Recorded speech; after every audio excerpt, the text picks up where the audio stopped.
패스트는 서양에서 흑사병, 블랙데스, 페스트노아이라 불립니다. 시체에서 검은 밤점과 고름집이 남기 때문에 붙여진 이름입니다. 패스트의 병원균은 1894년에 발견되었습니다. 이때 홍콩에서 패스트가 유행했었죠. 1910년대의 마지막 대유행을 마지막으로 패스트는 우리의 기억 속에서 사라졌습니다. 패스트로 추정되는 가장 오래된 병은 기원전 3세기에 이집트와 중동에서 유행되었던 풍토병이라고 합니다. 패스트는 6세기에 동지중해 지역부터 서유럽, 아일랜드까지 광대양 지역으로 퍼졌습니다. 그 후 소규모 유행이 8세기 중반까지 반복되다가 11세기에 다시 패스트가 대규모로 퍼지게 됩니다. 이때 패스트의 발원지는 인도였습니다. 이 패스트는 계속 서쪽으로 퍼졌고 11세기 말부터 시작된 십자군 원정 때문에 유럽에 퍼졌습니다. 패스트의 전염 매개체는 쥐와 위에 붙어있는 벼룩이었습니다. 그때 유럽에 서식하지 않았던 종류의 쥐가 패스트균을 유럽에 퍼뜨렸습니다. 역사에서 가장 유명한 패스트는 14세기 중반에 유럽에서 유행한 흑사병입니다. 이때 유럽의 일부 성인들은 몽골 제국의 통상적 여정책을 이용하여 몽골권이나 중국 본토를 왕래하며 장거리 무역에 종사했습니다. 패스트균이 이들을 통해 유럽으로 퍼졌습니다. 현재의 기록을 바탕으로 흑사병의 전파 경로를 살펴보면 당시 유라시아의 동서교통로와 흑해에서 지중해로 이어지는 유럽의 주요 교역로와 일치합니다. J.F.C. 해커의 중세기의 전염병 1859에 따르면 1347년부터 1350년까지 흑사병 때문에 전 유럽에서 2500만 명이 사망했을 것으로 추정하고 있습니다. 학자들에 따라 유럽 인구의 5분의 1에서 3분의 1이 흑사병으로 죽었다고 추정하기도 합니다. 흑사병은 인구가 밀집한 도시에서 더욱 기생을 부렸는데 피렌체의 사망률은 60%, 베네치아는 75%, 파도바는 3분의 1에 달했습니다. 14세기의 패스트는 유럽 사회를 근본적으로 바꿔놓았습니다. 학자들은 중세가 근세 또는 근대로 바뀌는 전환점이 되었다고 평가합니다. 첫째, 패스트는 중세 유럽의 정원 제도를 붕괴시켰습니다. 어떤 질병이든 신체가 건강한 사람보다 쇠약하고 영양 상태가 나쁜 사람들이 더 병에 잘 걸립니다. 패스트 때문에 영주의 장원에서 일하던 수많은 농민들, 즉 예전에는 농노라고 불렀던 사람들이 죽었습니다. 그런데 이들이 죽자 영주들이 부릴 수 있는 농민들의 수가 줄어들었습니다. 노동력이 부족하다 보니 농민들의 지위가 패스트 이전보다 높아졌습니다. 영주들은 일손 확보를 위해 농민들을 자신의 장원에 묶어두려 했고 이를 위해 더 좋은 조건을 제시해야 했습니다. 패스트 발생 이전의 장원의 농민들은 여러가지 자유를 상실하여 노예와 비슷한 처지였으나 패스트가 물러난 이후 일정에게 소작료만 납부하면 되는 자주농으로 바뀌었습니다. 그전에는 영주의 허락 없이 자신이 살던 장원에서 다른 곳으로 이주할 수 없었습니다. 그러나 노동력이 부족해졌기 때문에 농민들은 더 좋은 조건을 제시한 이웃의 다른 장원으로 이사가거나 버려진 경작지를 찾아 스스로 자기 땅에서 경작하기 시작했습니다. 결과적으로 농민과 수공업자의 지위는 패스트 이전보다 향상되었고 그들의 살림살이는 넉넉해졌습니다. 반면 장원의 영주들은 수입이 줄어들었습니다. 게다가 잉글랜드와 프랑스 사이에 벌어진 백년전쟁 1337-1453년에 참전한 영주들 다수가 전쟁터에서 죽었습니다. 잉글랜드에서 왕위 계승권을 두고 벌어진 장미전쟁 1455-1485년 때문에 지배층인 귀족 또는 영주들이 많이 죽었습니다.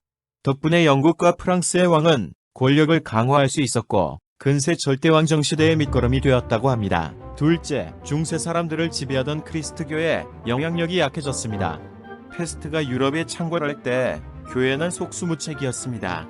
기도의 힘으로 패스트를 고치기는커녕 성직자들이 패스트로 죽자 이를 목격한 사람들의 신앙심이 흔들렸습니다. 왜냐하면 신자들은 성직자들은 전염병도 함부로 건드리지 못한 성스러운 존재라고 생각했기 때문입니다. 그런 성직자들이 자신들처럼 하찮은 전염병에 죽는 것을 보자 신앙심이 흐트렸고 결국 교회의 등을 돌리기 시작했습니다.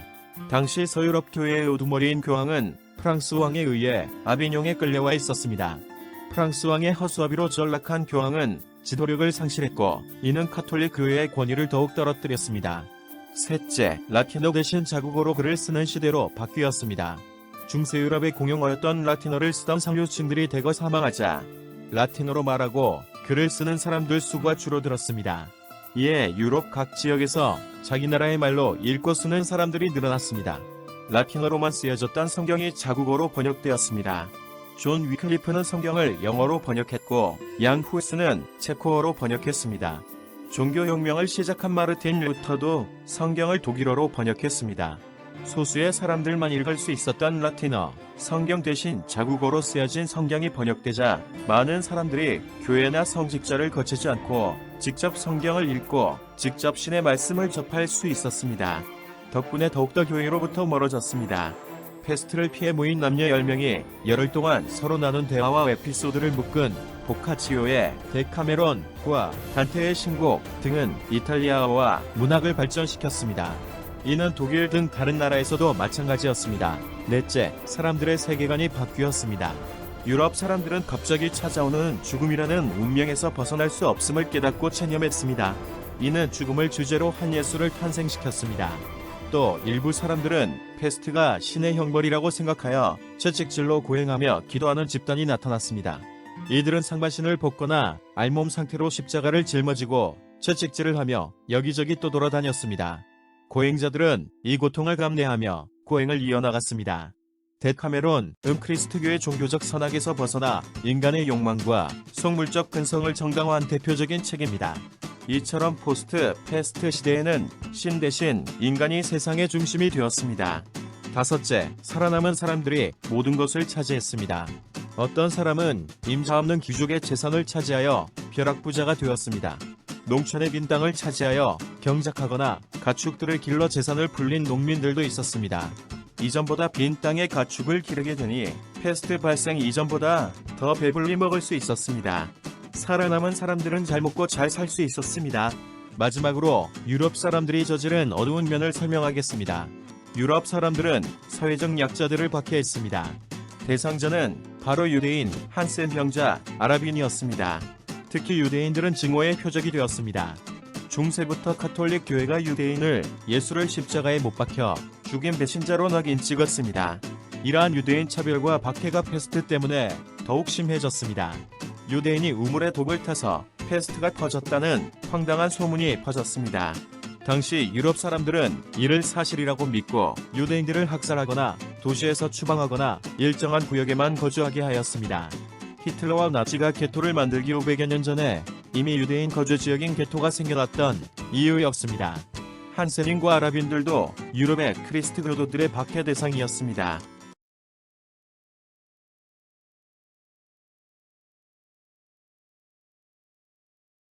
2019년 말에 전 세계로 퍼진 코로나는 2022년 초까지 기승을 부리고 있습니다. 코로나 바이러스는 2019년 12월 중국 후베이성 우한시에서 처음 확인되고 대규모로 유행하기 시작하였습니다. 세계보건기구는 2020년 1월에 국제적 공중보건 비상사태를 선언하였고 3월에는 팬데믹, 즉 세계적 범유행으로 격상시켰습니다. 이를 코로나 팬데믹 사태라고 합니다. 중국과 가까운 우리나라는 처음에 코로나에 감염된 사람들이 많았습니다. 그러나 문재인 대통령이 투명하게 질병관리본부를 통해 매일 정보를 공개하고 코로나를 진단하고 치료하는 방역체계를 만드는 등 발빠르게 대처했습니다. 그리고 정부를 믿고 따라줄 시민의식과 의료진의 희생정신과 높은 역량, 선진화된 의료보험체계 덕분에 코로나 사태의 피해를 줄일 수 있었습니다. 나라 자체를 완전히 봉쇄한 대만과 호주, 작은 도시국가인 싱가포르 등을 제외하면 인구 5천만 명이 넘는 나라 가운데 코로나 사태에 가장 잘 대응하여 코로나19 대응에 실패한 미국과 이탈리아, 영국, 일본 등 주요 선진국들을 비롯한 전 세계 사람들의 부러운 나라가 되었습니다. 박태웅 씨의 책 제목인 눈 따보니 선진국처럼 우리는 몰랐지만 세계의 다른 나라 사람들은 우리를 선진국의 일원으로 대접했습니다. 게다가 미국과 유럽의 대부분 나라들이 도시를 봉쇄하거나 공장들을 제대로 가동하지 못하는 동안 우리나라는 코로나의 피해가 적었기 때문에 공장을 제대로 가동시킬 수 있었고 덕분에 세계 각지에 수출할 수 있었습니다. 덕분에 2020년에 코로나 사태의 피해를 최소화할 수 있었을 뿐만 아니라 더 많이 수출할 수 있었습니다. 2021년에도 수출과 무역 액수가 또다시 신기록을 달성했습니다. 지난해 우리나라의 연간 수출액, 수입액, 무역액이 모두 역대 최대 실적을 달성했습니다. 또 최단기간 무역 1조 달러 달성, 월간 수출 600억 달러 대첫 진입 등의 기록도 세우며 2021년은 한국 무역 역사에 큰 족적을 남긴 한 해로 기록될 전망입니다.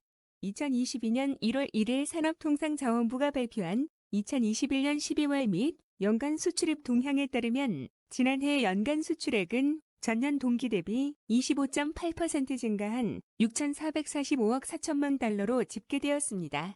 이는 기존 최대 기록이었던 2018년 6,049억 달러보다 396억 달러 많은 역대 최대 규모입니다. 6,445억 달러를 원화로 환산 시 약 737조 7천억 원으로 우리나라 2022년 예산 607조 7천억 원을 크게 상회하였습니다.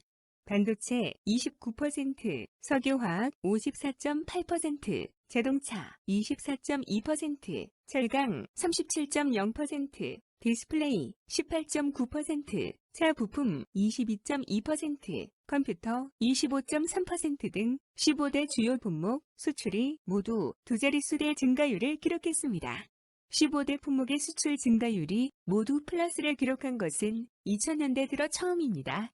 15대 주요 품목 중에선 반도체 1280억 달러, 석유화학 551억 달러 등 전통적인 주력 산업이 역대 최고 수출 실적을 올렸고 바이오 헬스, 2차 전지 등도 연간 최고치를 기록하며 새로운 수출 동력으로 단단하게 자리매김하는 모습을 보여주었습니다. 지난해 수입은 31.5% 늘어난 6,150억 5천만 달러를 기록하며 사상 최초로 연간 수입액 6천억 달러를 돌파했다. 수출액과 수입액을 합친 무역액은 1조 2,596억 달러로 역대 최대를 기록했습니다. 우리나라는 지난해 수입은 31.5% 늘어난 6,150억 5천만 달러를 기록하며 사상 최초로 연간 수입액 6천억 달러를 돌파했다. 수출액과 수입액을 합친 무역액은 1조 2,596억 달러로 역대 최대를 기록했습니다. 우리나라는 이탈리아를 제치고 9년 만에 다시 세계 무역 순위 8위로 올라섰습니다. 수출만 따지면 세계 6위라고도 합니다. 수출에서 수입을 뺀 무역 수지는 지난해 294억 900만 달러를 기록해 13년 연속 흑자 기록을 이어갔습니다. 무역 10대국 가운데 수출이 수입보다 더 많은 국가는 우리나라를 포함해 중국, 독일, 네덜란드 4개국에 불과했습니다. 중국, 아세안, 미국, 유럽연합, EU, 일본, 중남미, 인도, 중동, 독립국가연합, CIS 등 9대 주요 지역을 대상으로 한 수출이 모두 증가했으며 이 중 중국, 미국, EU, 아세안, 인도로의 수출은 역대 최고치를 찍었습니다. K2 전차와 K9 자주포 등 무기류의 수출도 증가하고 있습니다. 무기류의 수출은 무역 통계로 잡히지 않는다고 하니 2021년 실제로 산업통상자원부가 발표한 대한민국의 수출액과 무역액보다 더 많을 것입니다. 게다가 가격 경쟁력이 없는 과일과 식품류까지 수출액이 증가하고 있습니다.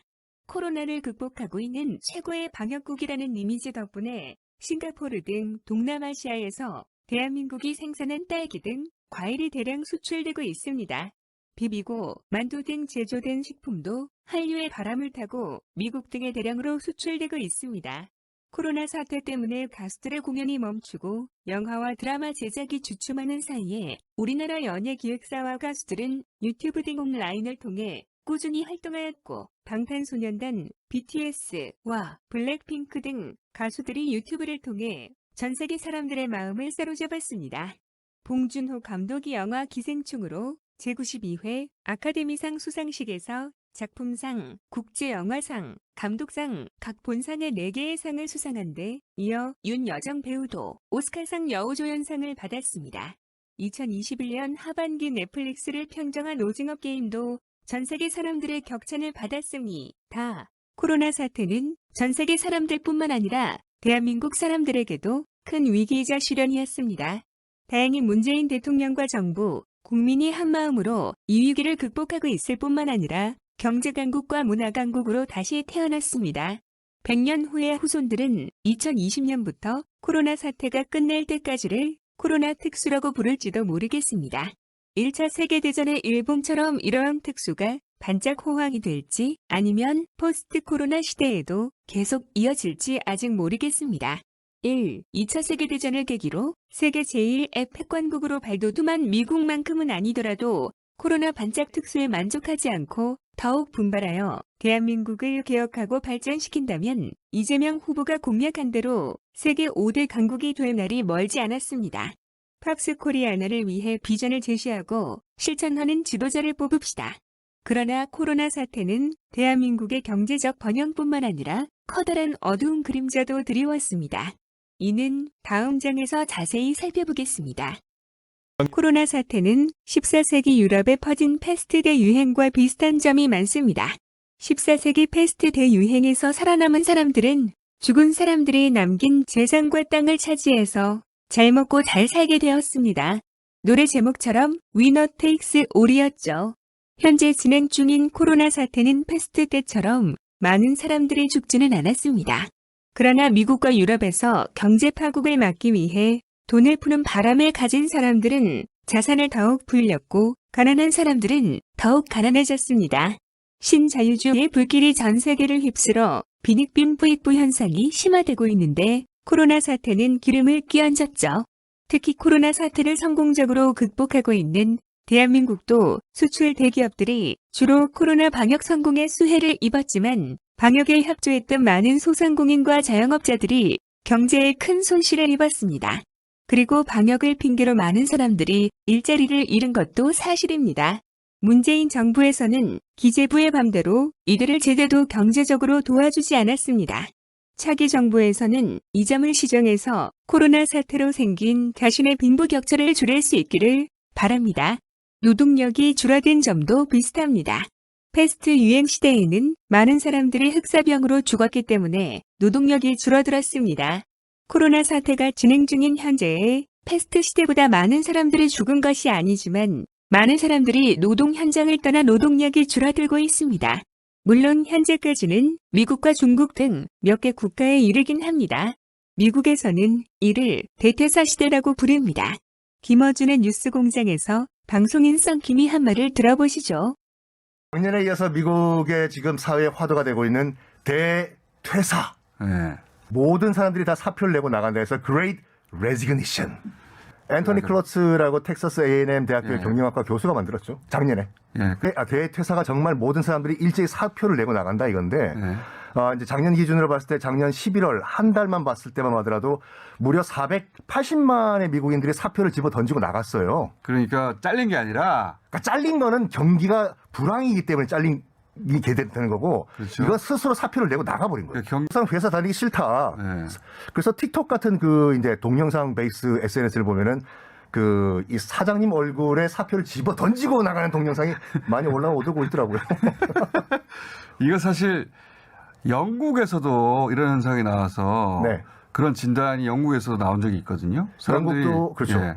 사람들이 특히 이제 육체 노동자들이 그 일거에 퇴사해서 그 자리가 사람을 구하기가 너무 어렵다. 그런 보도가 작년에 있었거든요, 하반기에. 그러니까 이제 코로나 때문에 반강제적으로 한 1, 2년 그 일을 쉬어 보니까 예. 그 이제 미국 같은 그 언론은 이제 인라이트먼트 계몽이라고 표현을 하던데 아, 내가 굳이 이렇게 일을 안 해도 살 수가 있구나. 내가 굶어 죽기 하겠냐.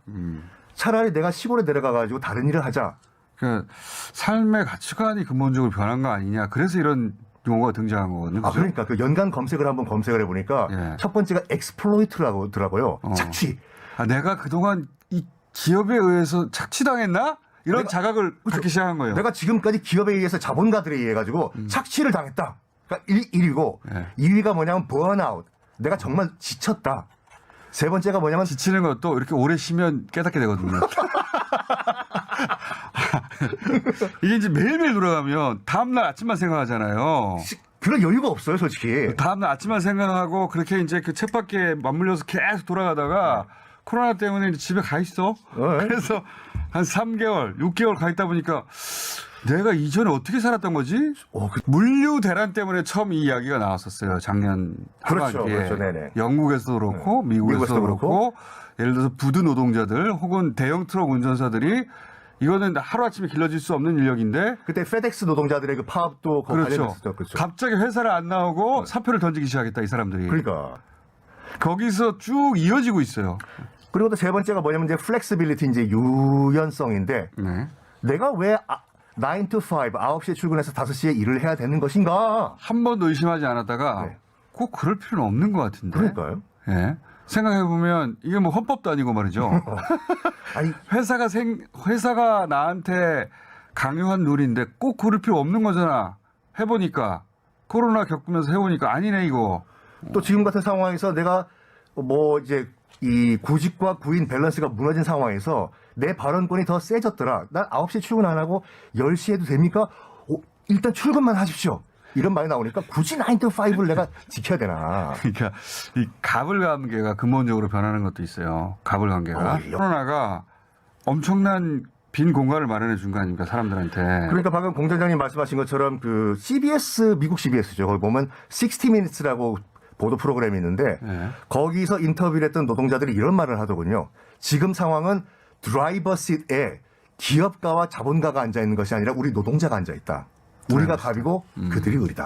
이거는 시간이 주어지고 다른 시스템에 돌아갔는데도 여전히 이게 작동하네라는 걸 깨닫고 또 스스로 내가 이렇게 꼭 살 필요는 없었던 거였구나라는 거를 성인이 되고 나서 직업을 가진 다음에 처음으로 깨닫게 되는 거죠. 처음으로. 그렇죠. 근데 미 정부랑 주요 언론들은 뭐라고 얘기하고 있냐면 이런 젊은 게으름뱅이들 노동의 가치를 모르고 소위 말해서 이 실업급여라든지 코로나 지원금이 나오니까 일을 안 하고 있다라고 얘기를 하고 있던데 거기에 대해서 그 인터뷰를 했던 젊은 노동자들은 이렇게 얘기하고 있거든요. 저 해도 되나요, 이걸요? 한 인터뷰가 이렇게 얘기하고 있어요. 그럼 당신들은 지금 뭐 하고 있는 것인가? 구직 활동을 하고 있는 것인가? 아니면 뭐 하고 있냐? I am not doing anything. 아무것도 안 하고 있다. 그리고 정말 그런 주류 언론들이 말하는 것처럼 우리가 뭐라고 할까 더 좋은 일자리를 찾기 위해서 약간 눈치를 보고 있다고 하면은 이건 어떻게 생각하냐? 내가 LA나 뉴욕에 살고 있었는데 아예 집 자체를 시골로 옮기려고 하고 있다. 그러니까. 여기서 그 대도시에서 정말 이 몇 평 안 되는 조그만 아파트에서 낑겨 살 바에는 자녀들에게 마당이 있는 집을 주고 싶다. 라이프 스타일이 바뀌는 거예요. 그러니까요. 가치관이 바뀌고 있는 거예요. 그러니까 락다운을 세게 겪은 나라들은 그 집에 그냥 있어야 되니까. 감금되는 거 아닙니까? 감금 강제로. 네. 그거 한 달만 하면 막 미친다고 하더라고요. 근데 이제 한 달이 지나고 두 달이 지나고 막 시간이 지나면 생각해 볼 수 있는 시간을 갖는 거 아닙니까? 천천히. 자기 성찰의 시간을 갖는 거죠. 내가 이렇게 사는 게 맞나? 내가 꼭 이 도시에서 이 패턴으로 살아야 할까? 내가 꼭 매일매일 출근해야 될까? 내가 그냥 저 시골에 가서 살아도 더 행복해질 수 있는 거 아닐까? 이런 생각을 대규모 인원이 그 생각을 할 시간을 가지게 되는 그러니까 거죠. 오죽했으면 미국 언론도 이것을 제2의 계몽주의 혁명이다. 한 2년 동안 가만히 있다 보니까 나는 누군가, 여긴 어디고, 내가 어떻게 살아야 되냐. 라는 철학적인 질문을 던져주게 했다고. 2년 같은 경우에 뉴스를 보셨겠지만 그 뉴욕의 그 환경미화원 여러분들 연봉이 작년에 그 3억 5천으로 올랐어요. 3억 5천에 올랐는데 물론 연봉은 한 2억이 되고 성과급 플러스 해가지고 1억 5천 플러스해서 3억 5천으로 올랐는데도 지원을 안 해요. 그러니까요. 이거는 돈의 문제가 아니라 철학의 문제예요. 가치관의 문제고 꼭 MZ세대만 그런 것도 아니에요. 그게 문제라니까요. 예. 지금 미국 주류 언론들은 MZ세대들이 정신 못 차리고 게으름뱅이가 됐다 하고 그렇게 하는데 실제로는 숙련된 나이 많은 전문직 육체노동 아까도 얘기했듯이 항만 노동자라든가 대형 트럭 운전사들 수십 년간 한 분들 이분들이 안 돌아온다는 거 아닙니까? 안 돌아오고 방금 말씀드렸던 것 같이 하신 것 같이 나이 드신 그 숙련공들은 뭐라고 하고 있냐면 우리는 대퇴사고 구직을 하는 것이 아니라 이 순간부터 그냥 우리는 대은퇴를 해버리겠다. 노동 거부 움직임은 중국에서도 나타나고 있다고 합니다. 지난해 젊은이들 사이에서 탕핑 운동이 유행처럼 번졌습니다. 탕핑은 똑바로 드러 누워 아무 일도 하지 않는다는 뜻입니다. 구체적으로 힘을 다해 노력했지만 삶이 나아지지 않는 것을 발견한 청년층이 몸과 마음이 지쳐 더는 노력하지 않고 최소한의 욕망만 유지하며 생활하는 상태를 의미합니다. 중국의 경제 발전에도 불구하고 빈부의 격차가 커짐에 따라 자신의 노력에 비해 삶이 나아지지 않으면서 삶을 달관하거나 사회에 대해 저항하는 의미도 있다고 합니다. 이처럼 가늘고 길게 살려는 사람들을 탕핑족이라고도 합니다. 이보다 오래전에 일본에서 2010년대에 등장한 사토리 세대와도 유사합니다. 사토리는 득도의 일본어 발음인데 잃어버린 20년을 겪으면서 욕망을 억제하며 살아가는 젊은이를 지칭하는 용어입니다. 우리나라에서도 88만원 세대, 3포 세대, 5포 세대 등으로 지칭하기도 합니다. 한중 일세 나라에서 비슷한 현상이 나타나고 있습니다. 우리나라와 일본이 코로나 이전부터 현재의 삶을 포기한 젊은이들이 이미 존재했다면 중국에서는 코로나 사태 이후 그 수가 폭발적으로 늘어나고 있다는 점이 다르긴 합니다. 맥락에 따르지만 우리나라에서도 파이어족을 꿈꾸는 사람들이 늘어나고 있습니다. 주식, 코인, 부동산 등으로 많은 돈을 벌어 직장을 때려친 후 자신이 하고 싶은 일이나 취미를 즐기며 사는 것을 꿈꾸는 사람들이 많아졌습니다. 미국, 한국, 중국, 일본에서 발생하고 있는 젊은 사람들의 행동 양상이 다르면서도 유사한 점이 많습니다. 이런 젊은이들이 늘어나는 이유로 우선 젊은 세대의 무력감을 들 수 있습니다. 포브스는 미국의 MZ세대를 근대 역사상 자신의 부모보다 재정적 풍족함을 느끼지 못한 첫 세대라고 합니다. 미국 베이비붐 세대가 40대 초반이던 1989년 이들의 평균 자산은 11만 3천 달러였습니다. 하지만 2019년 밀레니얼 세대의 순자산은 9만 1천 달러로 20% 가까이 줄었습니다. 젊은 세대는 가질 수 없는 부를 향해 달려가는 것 대신 반대 목소리를 내는 쪽을 택했다고 합니다. 또 이래도 성공하기 어렵다는 허탈감, 팬데믹 후 바뀐 가치관, 노동가치 상승 등의 영향으로 노동 거부, 움직임이 확산하고 있다는 분석도 나옵니다. 우리나라에서는 40대 이하의 사람들이 이에 해당합니다. 제조업 등의 인력난이 계속되면 2030년 미국에서만 1조 달러의 손실이 발생할 것이란 전망이 나온답니다. 14세기 패스트가 유럽을 휩쓴 이후의 노동력 부족 현상 때문에 농노라고 불리던 농민과 수공업자들의 지위가 향상되었고 수입도 많아졌습니다. 포스트 코로나 시대 노동력 부족도 14세기 패스트 이후의 시대처럼 노동자들의 노동 환경 개선, 노동 시간 감축, 복지 확충과 임금 상승에 기여할까요? 아니면 코로나 사태를 틈타 컴퓨터와 기계가 사람들의 노동을 대체하는 날이 올까요?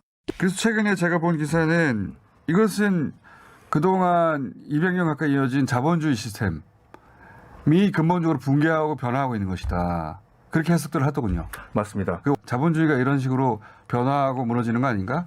파일럿이 네. 예, 대퇴사 그리고 대은퇴 그럼 다르게 살래 이런 흐름이 잡혔다는 거죠. 그럼 뭐 모두가 다 그렇다는 건 아닙니다. 그런 흐름이 크게 잡혔다는 거예요. 뭐 2, 3년 있다가 코로나 다 물러나고 하면 다시 다 돌아올 수도 있죠.